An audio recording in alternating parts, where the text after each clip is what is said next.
And we are live and we are back. Let's go. I'm Corey. I'm Jordan. And this is the Cordan Full Effect Podcast, and we are back. Like we never left. We are back like we never left. Episode 15. Episode 15. 1, 5, 13, 14. Investing, generational wealth, respectively. However, they were long. You guys said no more long episodes. So now we're starting the 2 episodes in one day. They're going to be roughly an hour each. 25 minutes of fitness, 25 minutes of finance, 5-minute intro, 5-minute outro. Hey. We're going to see what we can do. We're going to try. We're going to try. Put it like this. We're not recording next week because we're recording every other week. So we have to record 2 episodes a day regardless.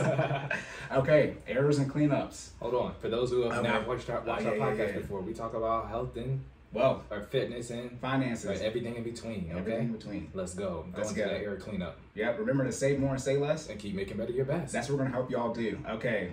Let's not talk too fast. We got enough time, but this is what don't. y'all asked for. So, yeah, we don't. Yeah, we have things. Jordan has things to handle in real life, so we're on it. All right. I said 170K at 15% for taxes for $300,000. I don't even know what the hell that means. When I was doing the 300K example, I know I was talking about the taxes. Those are just rough numbers. So I'm just saying that so y'all don't crucify me on the taxes being even. But that's why I said about the smart asset. Go there, put in 300K and $1,000 for health. It's around $7,500 semi-monthly. Don't kill me on the taxes. That's a lot of math to do. Who knows what 15% of 250,000 is? As many errors as we had, y'all know we're doing this math live. Yeah, right? We have a section for it. I just call this the math section. It's not even an error section. Okay. Because we were running out of, we fixed the storage space this time. Okay. But we ran out of storage space on the last one. Yes. And I knew when I was listening to it again, I was like, wait, I missed something. And I did. It was at the very end too. It would have been so much better. I was talking about the 100K man. Okay. And a lot of you women, you have a 100K man, but he just make $30,000, $40,000. Y'all need to start speaking life into your man instead of death. You be out here killing the black men that you want verbally. Okay. A lot of women don't realize that their main method of attack is verbal and emotional abuse, while men's is physical. So y'all be, figuratively speaking, killing these men, right, with your words. And that's why they be broke and damaged, because you be doing it with your words. On top of that, we talking about the suicide rates for men, right? A lot of the reasons men kill themselves is due to relationships with women. So there you go for that. Remember, Bible talk, life and death is in the power of the tongue. Oh man, all right. We saving the Bible talk though. I bolted it for generational wealth because I'm gonna wait till I got my mans on here who do the church stuff on here. Okay, then I got because y'all be tripping about the debt. So the black community is set to have a negative net worth or zero net worth in 30 years. Okay, if the net worth continues to trend down year over year, which one of these years are we gonna say no more debt, pay off all the debt, and no more using leverage to get assets, just use our cash? Because the blood's not going to be on my hands if in 10 years our net worth is still going down as a community. That's why I say most people aren't anti-oppression. You just want your chance to be the oppressor. The wealth gap is increasing in the United States, and each community is a subset of that, so we reflect the same numbers. So essentially, if our net worth as a community is $0 in 30 years, the wealth is going to be higher, the gap in our community. So there's going to be people out here who have a high net worth in the black community, but in mass, a lot of people don't. So y'all just feed into the normal wealth gap that y'all be complaining about. So again, like I said, in 2030, if our net worth has trended down another 9 consecutive years, it's not on me, because outside of a 15-year mortgage fixed rate, you hard pressed to get me to get on the debt train. One time, by the way, you take that mortgage out one time. So I just want to say that because I've been seeing a lot of stuff on, obviously, people using debt and stuff. It's like, okay, I mean, what year? Tell me what year, Jordan. How many years out of the 30 years, which year do we have to say, hey, we keep going down, we need to stop? I would like this year. This year. That's what I thought about year zero. Year zero, right? Today. Right. So we get to 2030, and it's still the case. 9 more years of this stuff, please. That's not going to be on me. Okay. And then I get, China was talking about, she told us Elon Musk's dad was a millionaire or something like that. And I was talking about how Trevor Noah, they're both from South Africa. And, Trevor, athletes, actors, and artists, and Elon Musk made Tesla, and they're both from South Africa, et cetera, et cetera. I know Trevor had a hard life growing up, but so did Elon. They have a strange relationship. Did he or didn't not give him money, whatever. But that's the comparison I was making in of itself, right? They're from the same country, right? And Elon had the traditional white person route, right? Like Donald Trump. $1 million from my dad, and Trevor Noah had the traditional black person route, but they still went the same route that we don't need to go. We need the black people in the STEM field, right? Making Tesla, not in the AAA athlete, actors, and artists. So thanks for that clarity, but that even buffers my point. Oh my goodness. All right, then the last one. Oh, the last one. Did you read it? Yeah. Yes. See, look, again, we have 5 minutes and 10 seconds. It's the last one. I am no longer choosing violence, but just for 2 months. It'll be a lot. My birthday's coming up in 2 months. I'm going out 27 in peace. Okay, we're going to 28 with a little bit. Going to come into 28 nicely. Once I turn 28, though, that's it. So that's September 30th. So the first October episode, yeah, look. But I'm trying to be nice. I saw people dumb and things like that, and I need a detox. I mean, if they do it, well, I mean, not. What? Okay. He said he's not going to call y'all dumb anymore. I'm going to say yes. Put it like this. I'm going to try to. All right, we're done. See you later. 5 minutes. We're good to go. All right, heading into this fitness section. I'm going to press the button again. Oh, yeah, we got shout out to the people who keep flagging our stuff. Yeah, on YouTube. Yeah, the Rocky theme got flagged. As I said, it should. You know what? I don't care. Watch this.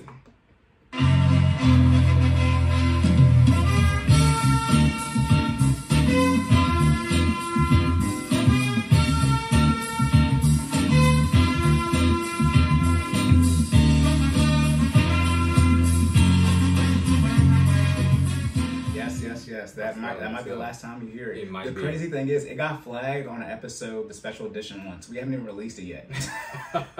And we don't even know if we're going to release it. So it might not matter. But okay, again, no more tangents. Y'all said no tangents, all this type of other stuff. We want our numbers ran up too, by the way. Straight up business. Yeah. I just know if our numbers don't double after we change this format and all this other good stuff, we have an issue. We're going to have to run it out. Although we still have to invest more money. Anyways, no more tangents. They said that was bad. On time. First fitness question. All right, okay. I'm listening.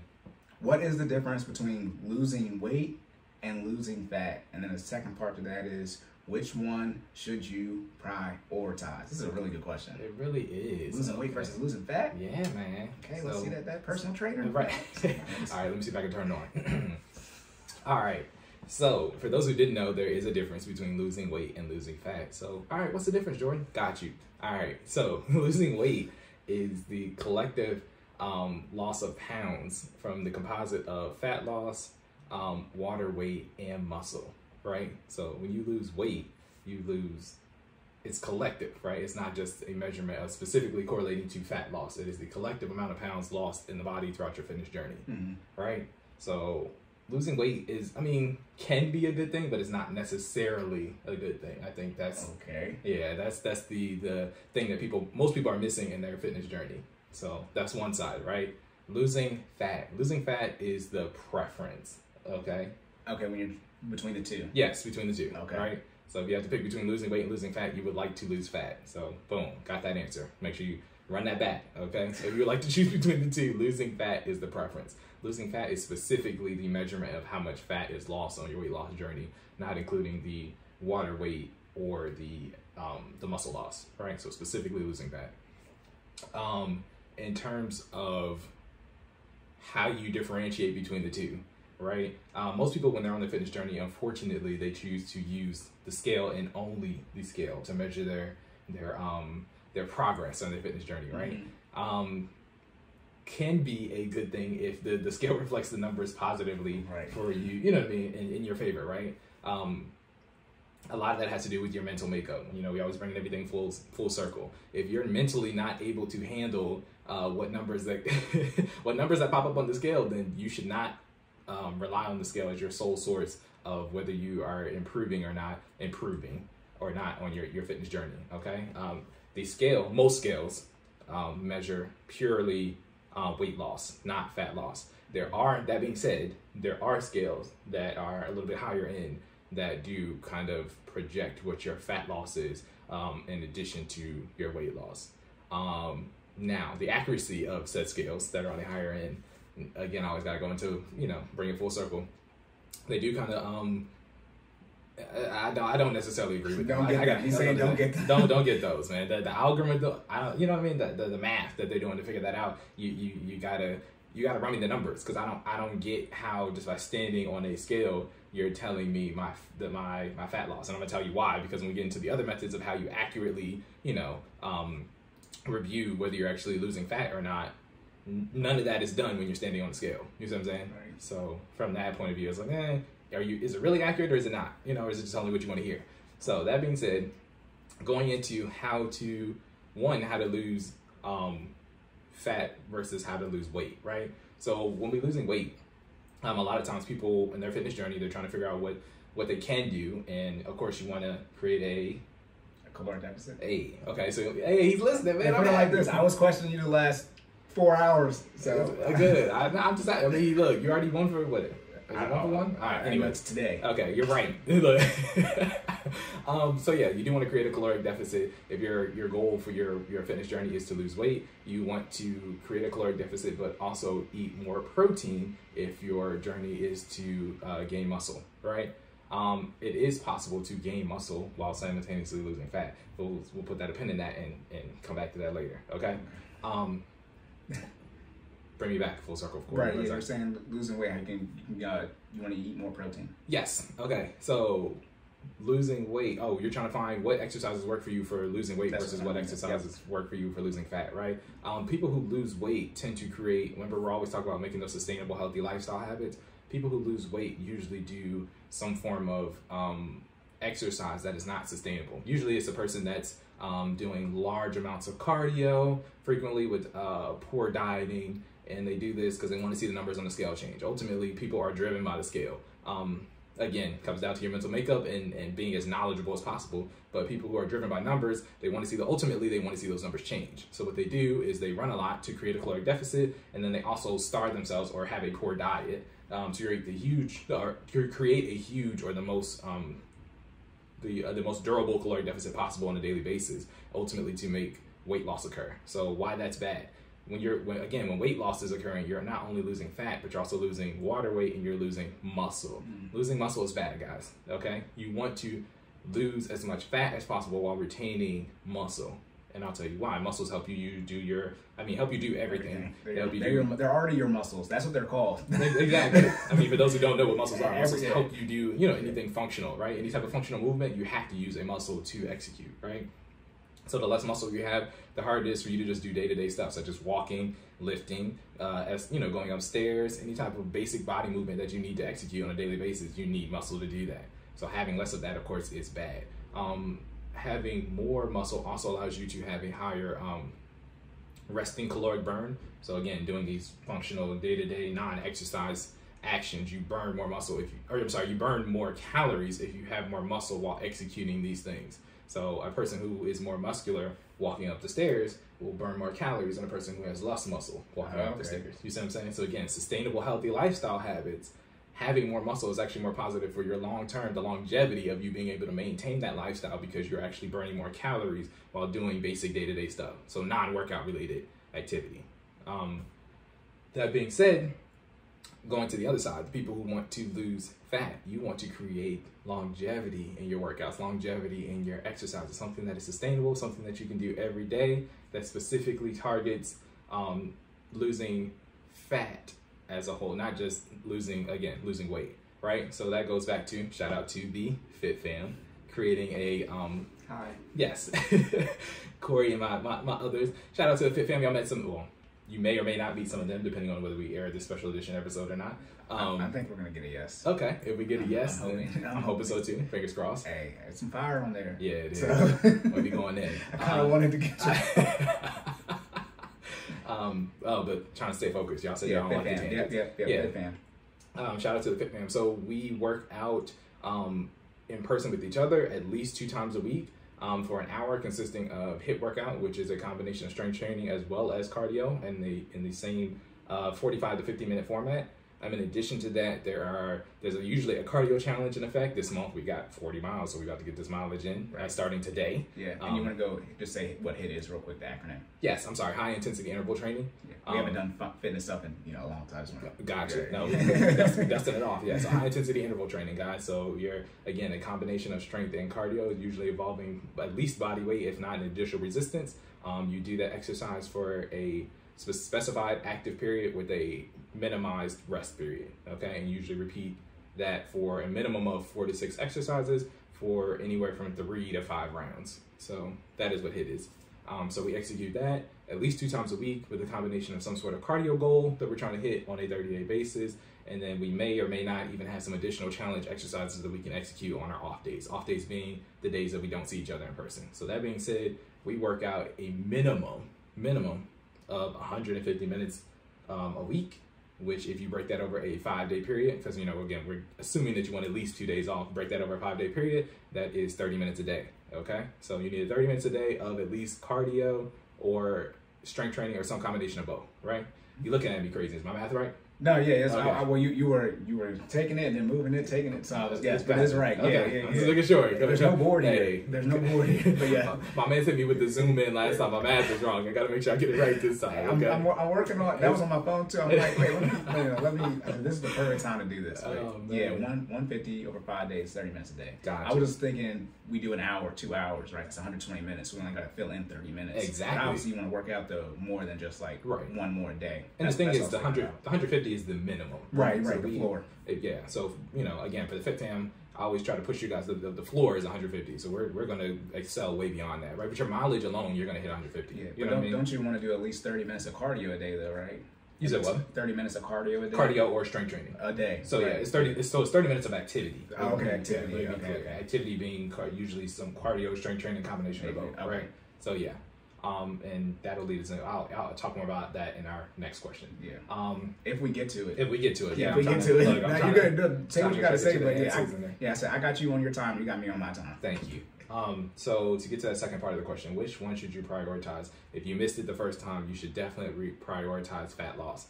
Measuring fat loss, I think I skipped over that in the first part of the section. You can measure fat loss again by these high-end scales that I don't recommend. A more accurate way of measuring fat loss is measurements. So literally measuring your circumference, right? So what's circumference? I'm sorry, never mind. No tangents. no tangents. I mean circumference. Okay, measuring the. Do you remember the formula for it? No, I don't. Don't make me lie. I'm trying. Put it like this: if I had multiple choice, I could get it. No. I think it's. Is it pi r squared? Pi r squared. Okay, we can go with that. If not, we'll clean it up not next episode, but the next episode after next episode. This is what they're talking about. Right. Anyways, measure around your body for those who don't know where circumference is. All right, this is the length. In this case, is the length around your body, specifically at kinetic chain checkpoints. For those who don't know what kinetic chain checkpoints, we're talking about neck, shoulders, lower pelvic hip complex, knees, and ankles. So which one of those should you measure? Lower pelvic hip complex, aka your hips. Okay. So you're going to take your tape measurement, you're going to place it at your belly button, you're going to wrap it around your hips like so, and when it gets back around to your belly button, you're going to record whatever that is, whether it's in inches, centimeters, just make sure it's consistent. You're going to do that every time you do your measurement. I wouldn't recommend measuring yourself more frequently than once a week, because again, based off your mental makeup, some people can deal with that fluctuation in numbers, some people can't. So you want to make sure you're consistent in your measurement, but you don't want to be obsessive with your measurement. That's why you give yourself that 7 days to kind of calm down, put some work in, make some effort towards those changes, and then you cycle back and do it again. Yeah, and in layman's terms, your pants should be getting looser or tighter depending on what you're trying to do. Exactly. Right? That's why they always show that on Weight Watchers. Right. So if your pants are getting looser, then you are losing weight. If they're getting tighter, then you're gaining it. Exactly. And that is an accurate way to measure fat, right? Because you're so for men and women, where fat gathers, I'm going to try to keep this short. Where fat gathers varies depending on your gender, but both genders do gather weight at their lower pelvic hip complex, aka your stomach and oblique area, right? That again, that can be different. There are different parts per gender, but that's the common area for both, right? So you always want to measure your hips. As your hip, as that number gets smaller, that means you're making progress, right? So that is an accurate way to make sure you're losing fat. Now, that being said, while that's happening, your numbers on the scale may not change. That is okay, because it is possible. I'm going to answer this question even though it's not on there. It is possible to lose fat while maintaining the same weight. What that usually means is your body is converting to a higher muscle. Yeah, higher muscle to fat ratio, right? More muscle, less fat, same weight. Okay, that is possible. That being said, stay focused. As long as that number is going down, if your goal is to create a caloric deficit, then you're doing well, okay? The other way to measure fat, a quick one, is to use, you can actually use, there's a thing called fat calipers, I believe that is the technical name. So basically clamps, right? Okay.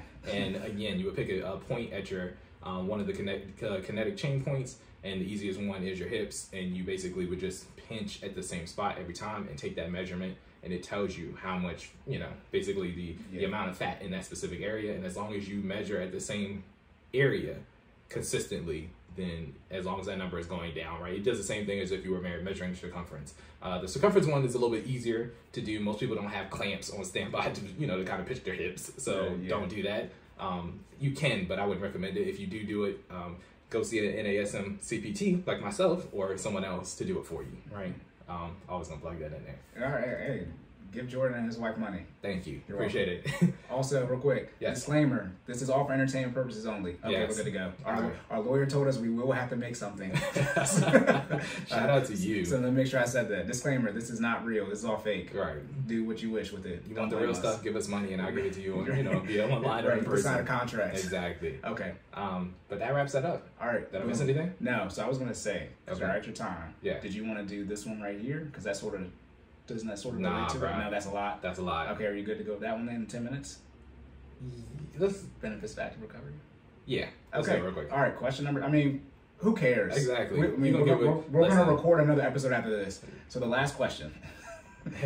Last fitness question. We got some more questions. The last fitness question. Yeah, no, cool. We don't hear you talking no more. We took 4 hours. All right, last question. Benefits of active recovery. Do you want me to read these off one by one? No, that's for me. I got you. Okay, so last question. What are the benefits of active recovery? Okay, so let's start with what active recovery is, right? Active recovery is the process of running your body through a lower intensity exercise. Usually, depending on how you want to implement active recovery, either immediately following your workout, on your off days, or in between the sets of your workout, right? So all of those are considered active recovery, and it just depends on your implementation method on how you want to use that on your own fitness journey, how it works out, right? So that being said, what are the benefits of active recovery? When you implement active recovery, it basically allows you to sustain high periods of exercise for longer periods of time. So basically it makes your workout better. Let's just keep it simple.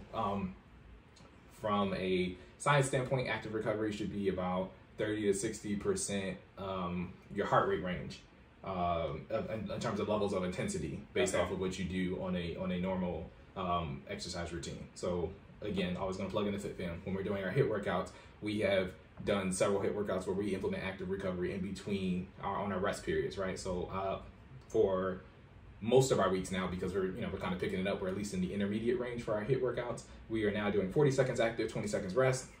And that 20 seconds rest period, instead of having them sit down and literally just take a break and focus on controlling their breathing, I'll actually have them do an off exercise or an active rest for exercise where they're still being active, but they're not going nearly as fast as they were when they're doing 40 seconds. A lot of that time, that is either some form of walking, some form of dynamic stretching, or some form of a isometric hold, right? Where you're not elevating your heart rate to where it would be when you're executing that 40 seconds, but you are escalating it enough where you're not necessarily just sitting still, right? It's not at its resting heart rate. So that is what active recovery consists of. Different forms of active recovery. Active recovery can come in a variety of ways. It actually depends on the person executing, right? Okay. Again, going back to that definition, active recovery, for your intensity, you need to be in that 30 to 60% of your target heart rate zone, right? So that being said, if I'm a marathon runner and I run miles and miles and miles and miles, a light jog for me could be a form of active recovery, as opposed to somebody who's a beginner and who doesn't exercise at all, or they're just getting into the fitness journey and you want to start implementing active recovery. A jog is not in your list of active recovery exercises. You know what I mean? If you don't run, we need some milk. Exactly. If you don't run, running is not in your list of active recovery. Not moving would be your active recovery. Exactly. You're on the ground in starfish position. Well, that's like that. That's another thing. So there's actually passive recovery, which is that's not active. Yeah. That's different. Okay, I'll put that on the list. Yes, passive recovery is. I'll just go ahead and mention it real quick. Passive recovery, because I got 6 minutes. Look, passive recovery is actually the act of just completely taking a break, meaning you're doing minimal muscle contractions at that point in time or on a daily basis or whatever your defined rest period is to get your body to move. So you don't, basically you're just not trying to burn calories at all, right? Some people are so inactive that when they get active, they can't even actively recover. Right. That's right in the passive. Exactly. That's pretty much how that goes. Say less. I didn't know they just skipped it. You're so out of shape, you just skipped a whole part. Literally. Let me stop saying that. So you got, it's accurate though. Right. So you're either actively engaged in exercise, you can do active recovery, which is a less intense exercise but still exercise, and then there's passive recovery, which is doing absolutely nothing, and then there's not working out. So not working out and passive recovery are more or less the same thing, just with two different titles, but you actually have to be working out to be passive recovery. You know what I'm saying? So you, for those who out there who are like, oh, that's the same thing. Like, I'm passive recovering every day. No. Yes, you are. You are, but no. Like, right. you the lies. There you go. Bitch. Exactly. She said this, bitch. I gotta find that clip. There's got to be peaks and valleys, right? Peaks and valleys meaning you know what I mean? You got to actually move your heart rate. You got to leave go, guys. For those who play Monopoly, you got to go around the board to be passive recovery. Okay? You don't get to collect $200 just by sitting there. You actually got to go around the board and come back, right? That passive recovery day is your $200. You don't get it if you never leave. All right? So recommended activities? Recommended activities. Again, there's different per person.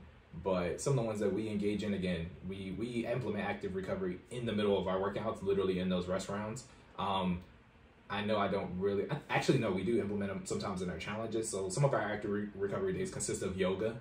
Yoga is actually considered an active recovery exercise. Again, specifically for the fit fam, I got to talk about our group, right? Because we go hard with the HIIT, we go hard with the mileage in terms of cardio.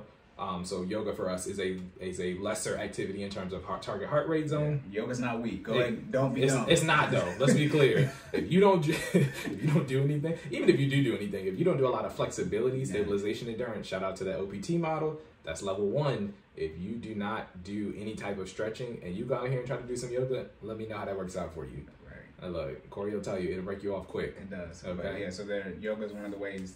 Yes. Recommend activities. So walking, yoga, swimming, light cycling, and a light jog. Again, those are varying levels of active recovery depending on the person, right? So me personally, I think I could go for all of those, right? But again, I don't swim frequently. So swimming for me, depending on what my heart rate looks like when I'm executing, may or may not be a good form of active recovery because I don't swim. You know what I mean? See? Hey, let me I'm unable to right now. Thank you. Once the pandemic's over, I'm put it like this: I'll be able to swim right now. But then the world ended. Like it was on my list of things to do last year. But clearly, yeah. You bring some clothes with you. You know we got a pool over here. We'll get it in. You gonna teach me how to swim? Yeah, I know how to swim. Can you teach me how to swim? Yeah. This is the tangents they be talking about. Look, like, I'm not gonna have this conversation right now. I'm a trainer. I can teach. I understand. I'm just saying this because put it like this. Yes. Okay. Yeah, I got you, man. Look, let's I don't want to die. It's like that. The pool it starts at 3 feet. So I mean, not even. Thank you, Jordan. I got you. You know what I'm saying? Put it like this. You know the water be moving. That five. Hey, trust me. You know the 5 feet exactly. is risky. That's not all right. This is what they're talking about. Are you good? You have any more recommended activities? Nah, I think I'm good. So okay, good. That's what we got 2 minutes of tangents. Yeah, that's what I said. We're good. We can mess around. All right. But I just want to make sure. So just to recap. Just to recap, benefits of active recovery helps you work out at a higher level of heart rate activity for longer. How often should you implement? I think I skipped that. How often you should implement, again, depends on your implementation method. So you want to make sure if you're doing some workouts like HIIT, you want to implement it within your break period. If you're doing strength training throughout the week, my wife and I, again, in addition to FinallyFit, we do strength training 3 times a week. So we do active recovery days on our non-teaching days. For us, that is currently Tuesday and Thursday. So we do active recovery twice a week on days we don't have class. My version of active recovery on Tuesdays and Thursdays, though, is probably equivalent to some of y'all workouts. So to be completely honest with y'all, because we just, instead of doing any type of weightlifting, we just do cardio. But then I might run 5 miles. You know what I'm saying? So active recovery depends on the person, right? If your target heart rate zone is high, you know what I mean? You're active frequently, you can do an activity that may be deemed an exercise to someone who does not exercise as an active recovery day. That being said, I think I covered it all. All right, that sounds good. Because I was gonna say, it's like you said, swimming can be active recovery. Right. That's gonna be that's gonna be the hardest thing. You know, cause I can't swim. So I mean, it'd be a life-saving technique for you know, however hard your heart rate is when you're about to die. That's what it'd be for me. You know? It'd be a while before swimming would be a workout for me. I mean, swimming would be an active recovery for like a Michael Phelps. You know I mean, you don't got to necessarily be Olympic. I'm also exaggerating, guys. So they'll be like, oh no, if I'm not an Olympic swimmer, I can't swim. No, you can. Yeah. But shout out to Katie Ledecky, I think, or I can't remember. Ledecky. But she's like she has like the top 23 records for like the 800 meters, something like. It's just all her. Yeah, she crushed, right? Did she get the? Was it the silver or the bronze? I don't. She got a medal. They do a lot of stuff in the Olympics, but I feel like Good stuff. Shout out to people who can swim. Yeah. I was gonna say, some people can't run, so when they gotta run, that's not them running. That's a life-saving technique. They're not working out. Oh gosh. Okay, you got 10 seconds. I think we're good, y'all. All right. Hey, drink water. I'm always gonna plug that in. Drink water for budget. Yes. Thank drink you. water. Stay on a budget. We good? Yep. Going into those finance questions. Look at that, y'all. See, I thought. See, for those of y'all who thought we could not. Hey, guess what that is? 30 minutes. All right, here we go. You On ready to for this? the finance section. Let's get it.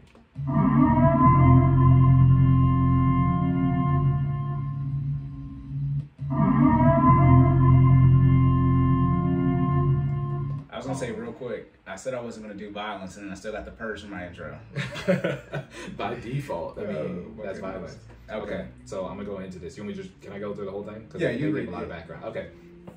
Shout out to this listener for this question. The question reads as follows: is it a good financial strategy to let the IRS keep your state and federal tax return if the value of it is higher than what you owe? And then the second part of that question is, what are the pros and cons? And then the tertiary portion of that question is it an option? Tertiary means 3. 3, y'all. The third part. Sorry. Isn't an option that I've come across? Yeah. Okay, over the last few years of filing, and I started to think about collecting it and starting next filing season, and maybe for a few years to come after that. Right. So shout out to you. Yeah. I appreciate you listening. Tax question. I'll also tell you too, this is the budget episode. This is the first episode of August. So Yes. we're gonna work to how should you handle taxes in your budget? Let's go. Okay. Always working that in there. One, hopefully you don't have to put the taxes in your budget. Hey, I feel like that's always his default answer. Just don't do it. No, stop. You're good. All right. Okay, so is it a good financial strategy to let the IRS keep your state and federal tax return? Here's the thing with that. It's not that they should or shouldn't be key. Like either you get a return or you get a refund, right? This is saying if the value of it is higher than what you owe.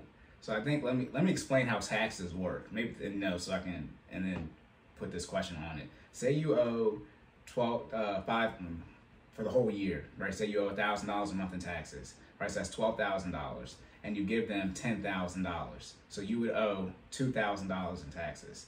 Let's say you still owe $1,000 a month, and let's say you end up giving them $14,000 in taxes. You would get a refund of $2,000. So is it a good financial strategy to let the IRS keep your return if you owe? If you owe, you don't have a return. You can't have both. Right. However, if this is a thing, because I am not a CPA, if you owe the IRS money and give them the money that you owe them. Yeah. Hey, let's put it this way: you can give it to them, or they can take it. So and then it says, what are the pros and cons?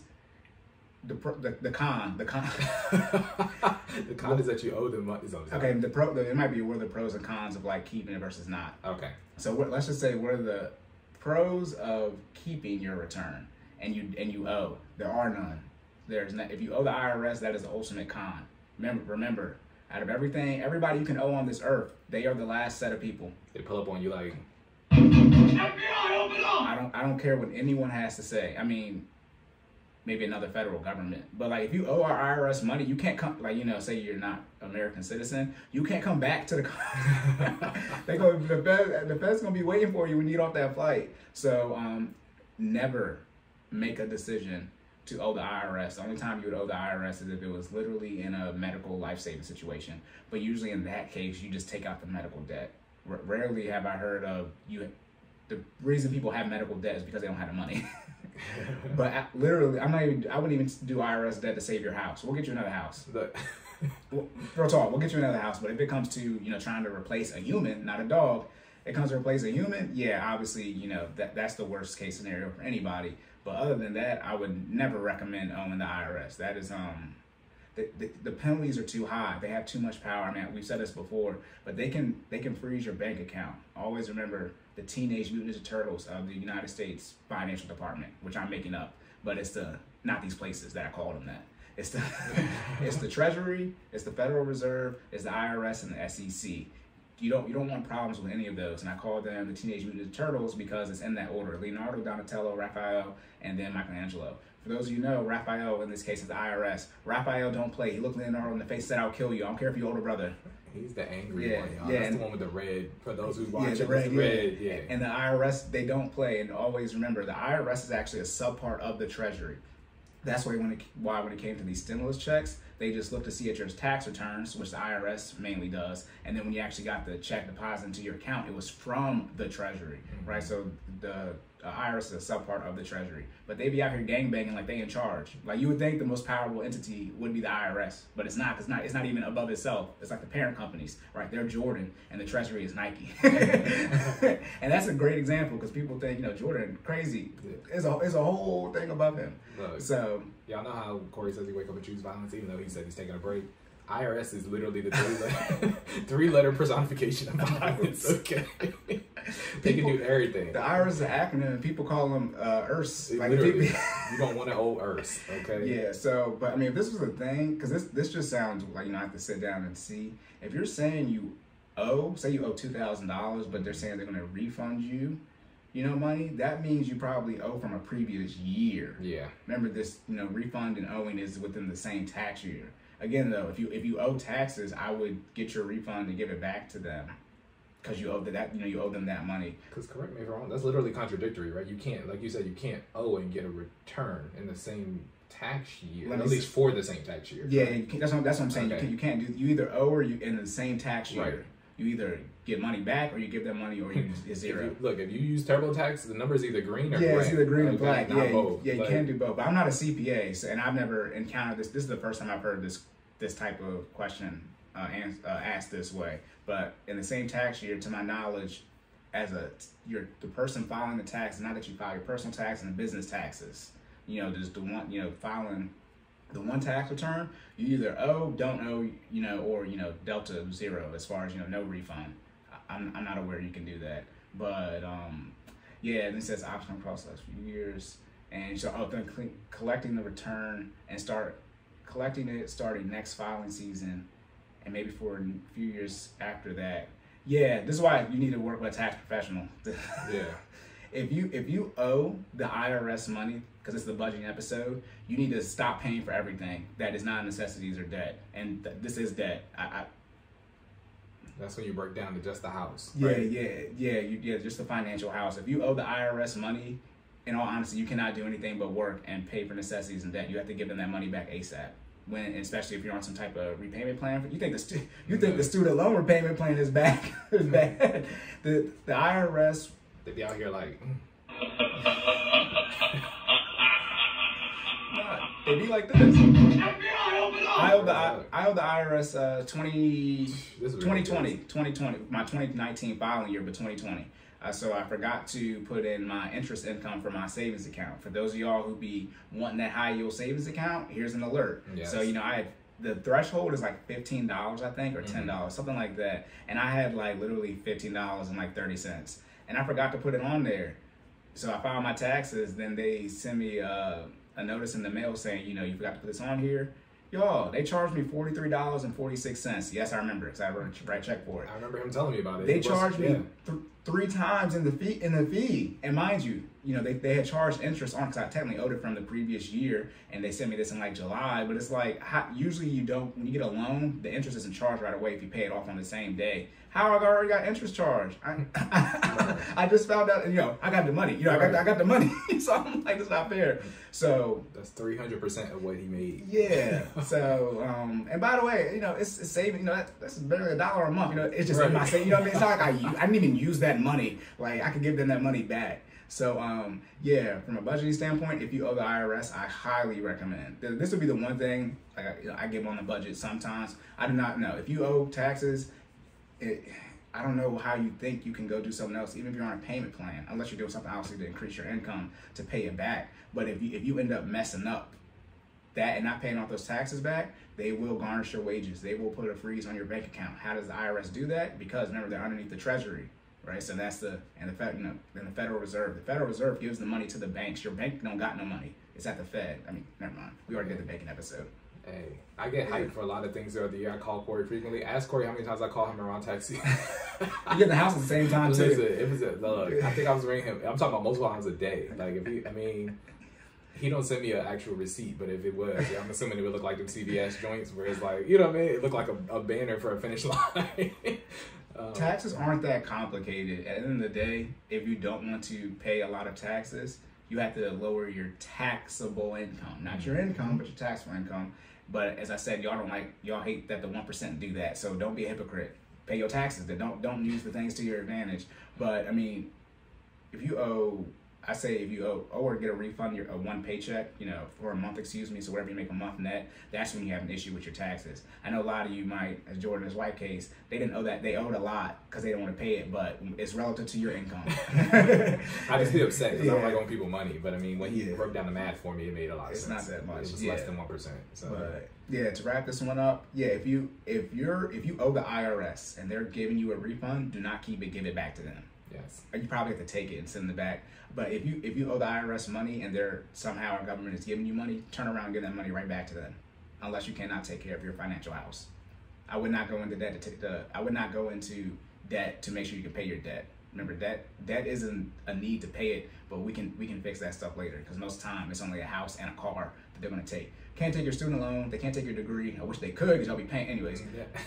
Listen to that last episode. Yeah, they can't take your credit card stuff, which I wish if they could take y'all clothes, if they could take y'all clothes from the credit card, if that was collateral, y'all be taking it. But I'll be mad as heck.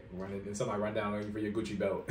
Yeah, talk about your old tax money. Sorry. Yeah, no, you're good. No, I don't care. You know me. I'll just keep. It's my turn. It's gonna be as close to an hour as possible. Right. Whatever. Yeah. But if you owe the IRS money, give them the money back as fast as possible. If they are trying to give you money and you owe them money, that's concerning. Sit down with a CPA. That's the one thing too, budgeting. That's why I say a lot of y'all can't afford to go on vacation. You don't realize, finance and fitness, you're not spending enough money on your fitness. Then on top of that, that's just physical health, working out. Then you're talking about actually going to the doctor. If you need a dermatologist, right? Dental work, vision work, all of that, you need to pay for that first, right? You know what I mean? Right. And then financially, if you're having financial issues, you might have to pay for a coach or an advisor, a CPA, something like that. You need to put all that in your budget before you would put that in right around the investing section, because you'd be investing in yourself for that. Right. But no, you don't get no lifestyle for that. How you going? I said I wasn't going to choose violence, so I'm going to say it slowly. I'm working on it. I just said it today. If you are going on vacation and you owe taxes, this is why I say people should. Never mind. I said I wasn't going to do it. I'm gonna put the period on there. Do what you gotta do so you can do what you want to do.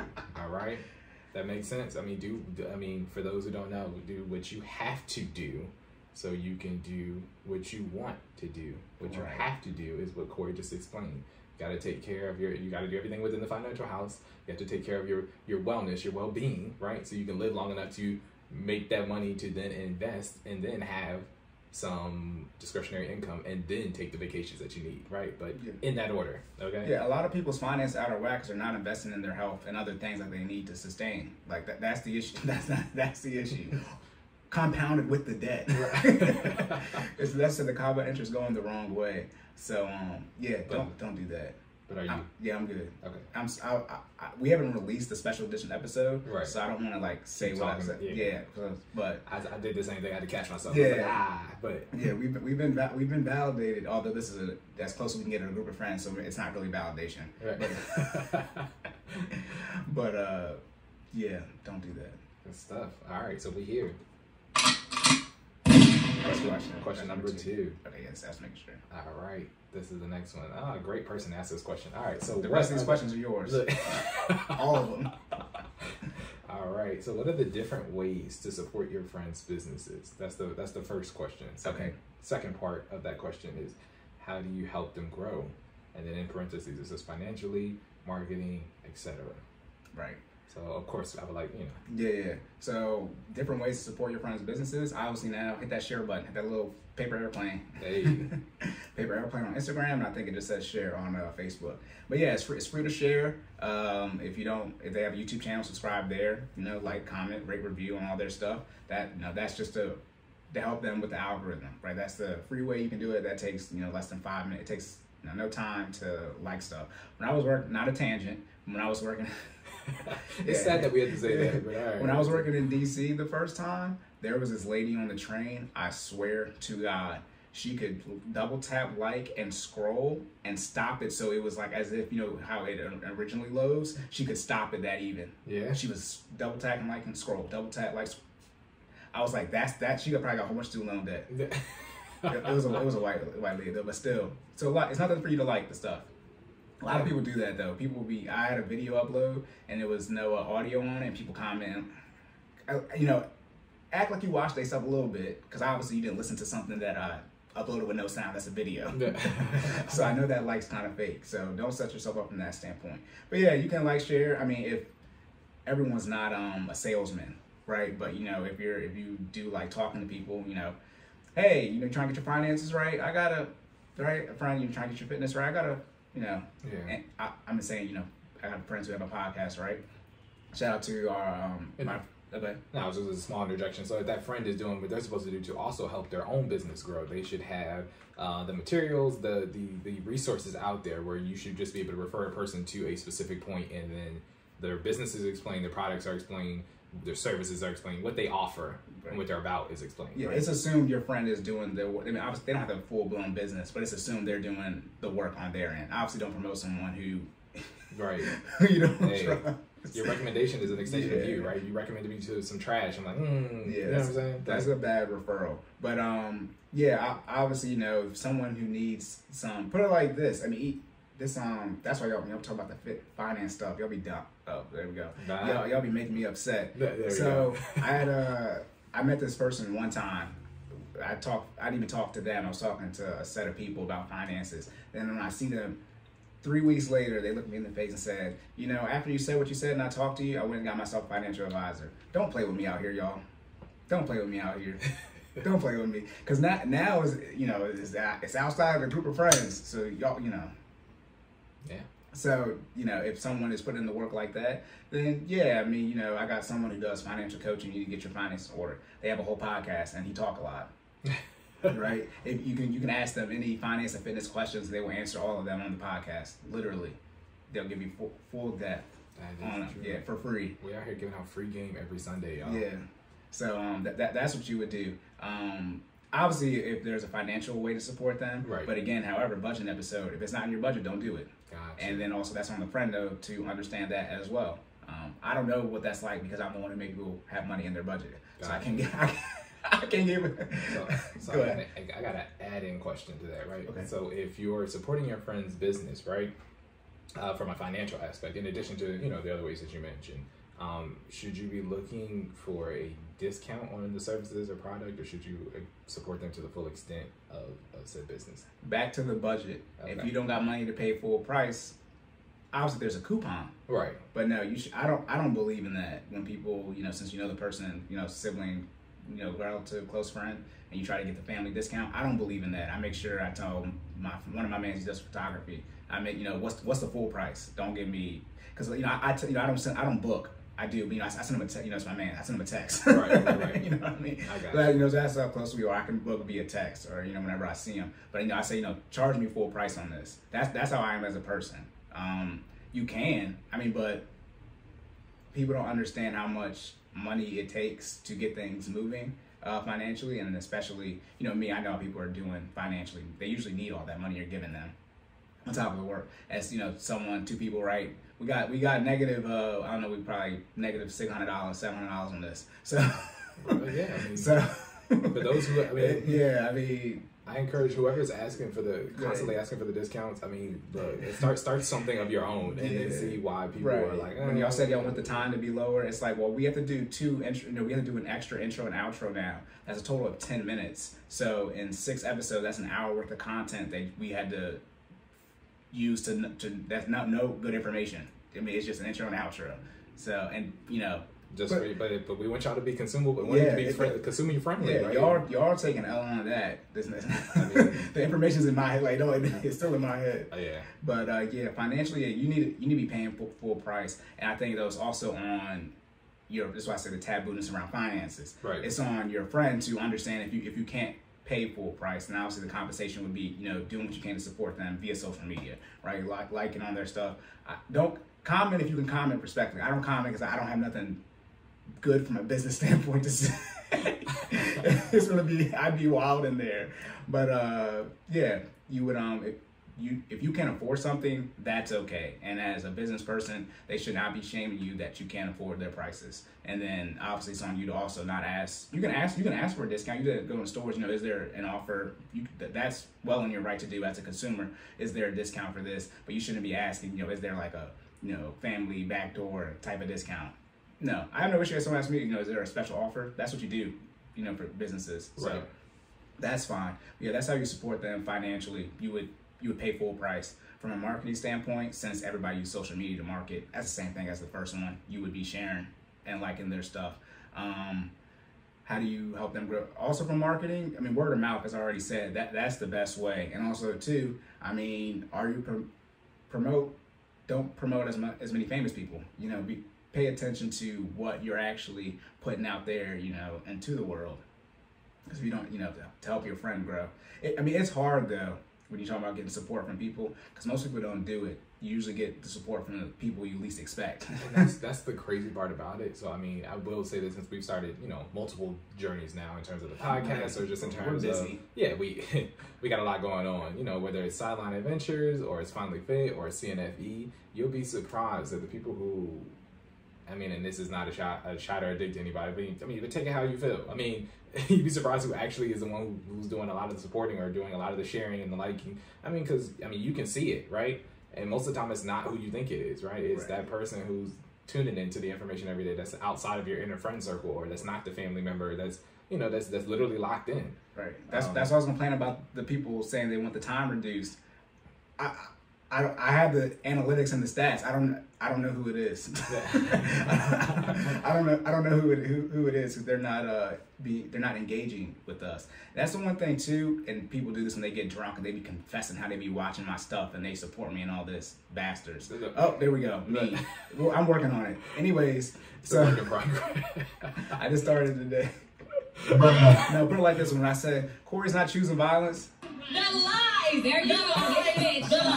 No, but it's just like a lot of y'all are selfish. Like, you taking the information in for yourself and using it, but then you're not showing any outward support. It's like we want to help other people with this. Also, I'm gonna pause there because I'm gonna say something.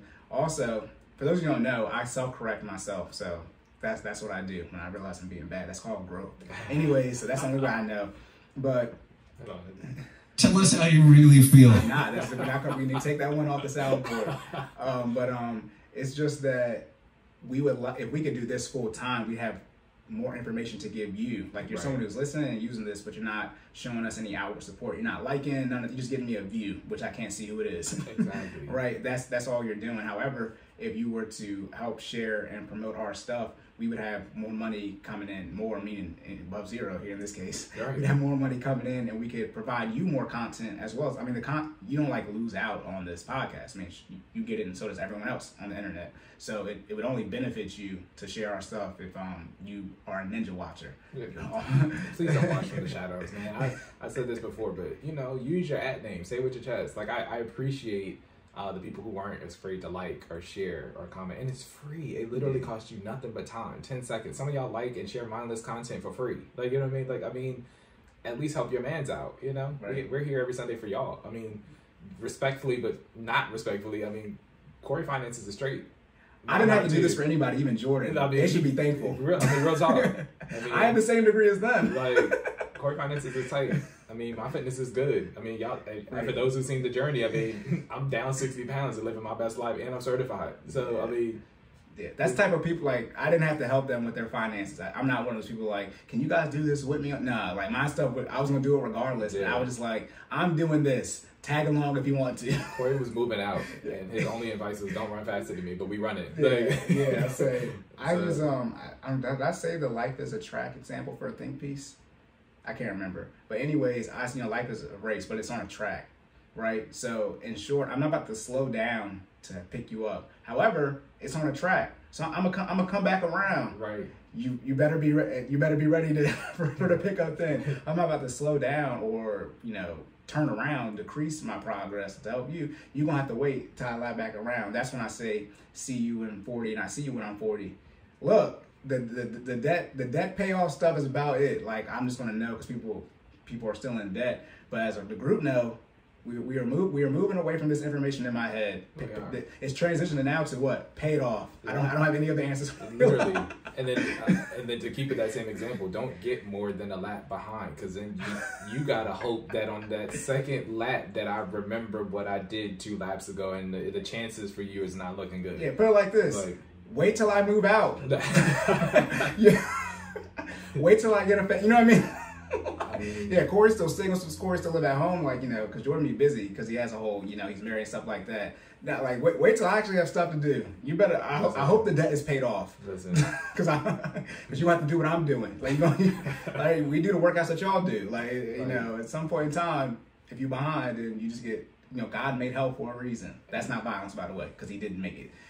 And it's one of those things. I mean, this is the one part I will say where finance and fitness are different. At least luckily for y'all, the fitness stuff is circular. I'm sorry. Yeah, it's like we, you know, you still do the same workouts, relatively speaking. Exactly. Yeah, we might tweak some things. We might add some intensity, add some rounds, but it's again, we wash, rinse, repeat, right? Yeah, no. That finance stuff, get behind it if you want to. Yeah, you're still doing push-ups the very first workout, and then the very last one that you do. The budget, when you start paying off debt and getting on one, it's not the same when we get to investing. It's the same principles, but it's the conversations have changed drastically. Literally, y'all worried about something totally different. Yeah. We talk about taxes now. We talk about so much stuff. Yeah. Tax structure. Where can we put this bread at? Yeah, wait, hold on. Episode 13 and 14. I just did it. I don't even know I'm explaining it. Did y'all listen to that Generational Wealth episode?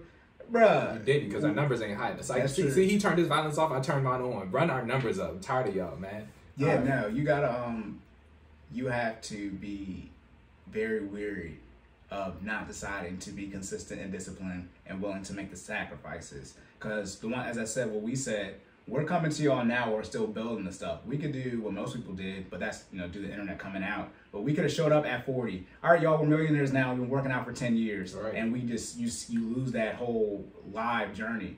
You're welcome. Like, literally. We're fortunate enough because of the time period. But hey, and by the way, I don't know nobody who giving you the finance and fitness information on the same thing. But we gonna, hold on. Where the flowers at? No, it ain't no flowers. It's over 9,000. People are listening to this right now. Cory is paying attention to the time. We got another episode to go, so I'm good. Hey. This is what I'm talking about. We warmed up. We have 3 more hours left in us. But we did just prove that we can do it. Yeah, we can do it. But 57 minutes in, I was gonna recap. Okay, my fault. Go ahead. So, what are different ways to support your friends' businesses? Most people are on social media, so obviously like, share, subscribe, support them the best you can. From a financial standpoint, budgeting. If you don't have it, that's fine, because you don't have. Cory's never going to tell you to spend money you don't have. From a marketing standpoint, again, that's the same thing as the first question. Due to social media, that is you giving marketing for them. I mean, I see people share my stuff, and that's usually when I get, you know, most stuff, because other people share it. Like, if y'all just share it, people come to my page, and it's on me to have the digital real estate, you know, in Jordan up for them to have more information. Right. You know, and that's why we do the 2 hours. What was that term that you got to have? Oh, digital real estate. That's from my brother Ben X. Hey. I didn't make that up. Gotcha. So I just want to, I don't know if he made it up. That's who I got it from. Okay. Disclaimer. Gotcha. The lie! I didn't make that up. All right. That's it though. Yeah. Shameless plug. Shameless plugs. Find you at? So I am at sideline_Cory. Again, that's sideline_Cory. Cory is spelled Cory. That's Twitter, Instagram, TikTok. Gotcha. You can find Jordan at Stop Stalling J. That's STOPSTALLING JAY. One of these days I'm gonna not spell that, but you know, I mean, it's kind of a rhythm right now, so we're gonna keep it going on everything. Okay, and the business page, FinallyFit 06. That's FINALLFIT 06 on Instagram and Facebook. Right, and then our YouTube is the same thing as the podcast, Cordan in Full Effect. Again, Cordan in Full Effect is our YouTube. All our information will be in the show notes there on where you can find us. Please like, share, subscribe there. Leave us a comment. Please dislike if you did not like it. Please leave us a rate and review. Right, all those type of things. So that's it. Hey. See, look, hold on. I mean, we have 58. Put it like this. I'm gonna try to end it on an hour. See, that's what I'm saying. If you be playing with me, I'm gonna be a jerk. All right, we got another minute and 5 seconds left. You know me, right? I'm about to say, I'm petty. I'm petty. Nah, we're gonna run the minute out. I was about to say, listen to the next episode, because guess what? Right, we got to record it right now. So this is episode 15. This will be dropping on August 2nd. then we're gonna record episode 16 right after this in the same day. That will be dropping a week later. That's what we. That being said, we're doing what we can, y'all. Just that being said, if we do have any errors or corrections to make, they will not happen be 2 weeks late. Right, until episode 17. So you'll get the corrections for episode 15 and 16 on episode 17. Yeah. All right. In all honesty, though, as much as we mess up, y'all should be knowing you need to fact check us. Real talk. I mean, if you're listening, you're not Googling some of this stuff. I mean, I blame you. Like, oh my goodness. But yeah. All right. That's it. So yeah, I know. So we're gonna get 20 seconds left. Right now, we're good. So remember to. Oh, do you have anything? I'm good. You good? All right, we have to know. So we're about to do another one. So I'm like, we just keep talking. Hey. But I was like, that was quick. Right? Yeah, it was. Right. But remember to say more and say less, and keep making better your best. And we will catch y'all in the next one. Let's go.